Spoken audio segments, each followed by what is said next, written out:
ده همان دما راگهاندنا اپراسیونا رزگارکرنا حسکه جهلا یپگه و شر و پفچونên giran li ser derêjehiya du rojan li dar in. Hêzên yepekê hewl didin goçetên Daişê dorpêç bikin, bi taybet ji aliya Rojava û Rojhilatê bajêr ve. û piştî vekşandina hêzên rejîmê û alîgirên wê ji gelek deveran, ev yek bû sedem got yepekê bi pêş bikeve.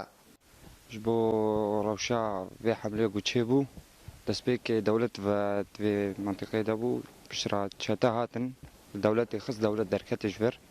يعني تقريبا حطاني في عزيزية ستاندن هوال هاتن مدرسة عزيزية ستاندن مكتنا فردا وشتاج فرجي درخص وشتاج في جوندي في عجي دابون شتاج مجوار عم شونا كتنا صادرية جوند ما شتاج فرجي درخصتن نها شتا تقريبا جم بناء الحمر معنا يعني بناء الحمر ويران بيفدا شتانو جفيا لحما هوان مليبي على الدولة معايا بس كيما لگوری شربانên YPG û YPG arman ji vê operasyonê parastina tevaya pêk hateyên Hesekê ye ji Kurd û Ereb û Siryanan û di serî de parastina herêmên Kurdî.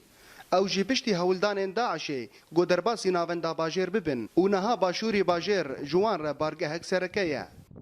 Weke niha YPG û YPG em parastina vî yani vî beledî dikin weke niha em û ye Kurd û Ereb û Aşûrî em parasnavî tiştî dikin û bajarê Hesekê ji ber got rejîm bazda em ketin dewsawa da me cihê wa girt noqteya me girtin em şerê Daeş dikin heta noqtek ji xwîna me heye em ê bikin û heta dijminê me jî ji vê de derkevin.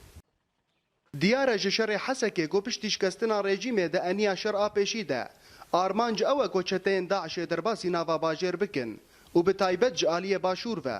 Lê li gor pîlana YPG tê xuya kirin got rejîm jî hin bi hin di taxên başûr û navenda bajêr de tên dorpêçkirin û amadekarî heye got di demên pêş de YPG bajar bi tevahî kontrol bike. Homen Cezîrî Orient News, Hesekê.